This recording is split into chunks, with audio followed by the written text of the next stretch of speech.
Excerpt from Out of Season by Mary O'Shea.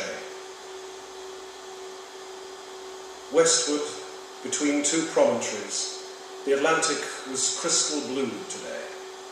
The horizon, a pencil-fine navy blue line. He went down the steps onto the beach and began to walk in the direction of the gap until he was out of breath. With an ache in the backs of his legs, he sat down on a rock and rested his head in his hands. Apart from Rita's trips to the shops, he hadn't had much chance to be alone since he got sick. In those brief spaces, he couldn't help stirring the dense, dangerous brew of the past and tossing in, for good measure, his fears of what the future might hold. The house seemed too small, too solid, more a place of incarceration, where traces of him would remain long after he was gone. There would be traces of illness and defeat, of wasting, dependency, and pain. This vast amphitheatre of sky and stone, sand and water would keep no record of him. With the sun warming his face and hands, the lap and suck of the sea like a heartbeat in his ears, the gulls wheeling and squawking, sea smells redolent of special days, the thought came to him that, since death was inevitable, it had to be all right to die.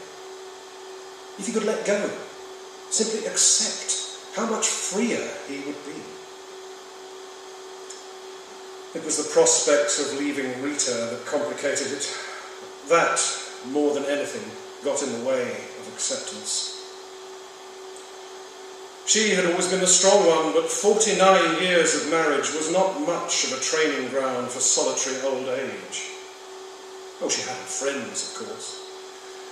The hours she volunteered at the community centre, occasional weekends spent minding the grandchildren, the bridge nights. At the bridge club there were widowers, most of them leaning towards decrepitude, all of them lonely.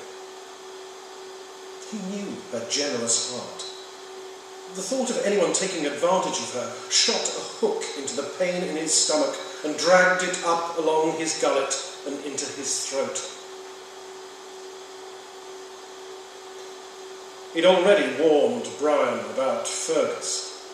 "I don't want him coming round making trouble for your mother," he'd said.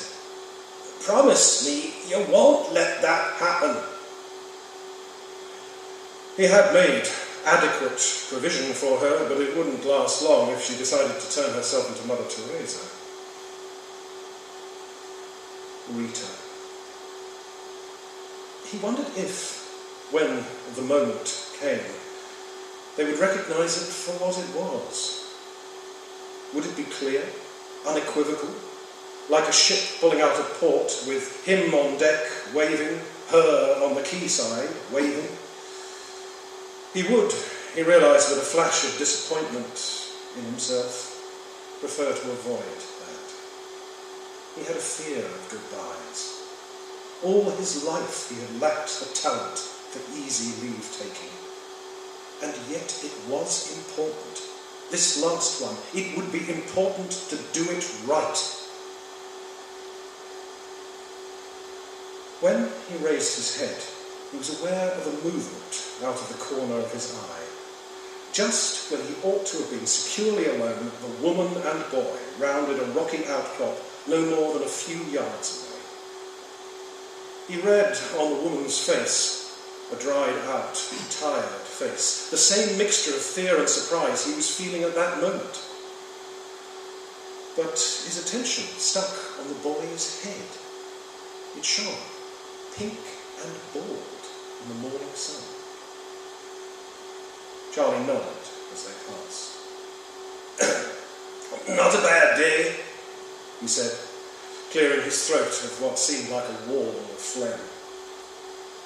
"No," she agreed. "At least the sun is out." Her voice was gentle, but the accent rough. He followed them with his eyes as they walked on, nearing the town end of the beach. The mother put a baseball cap on the boy's head.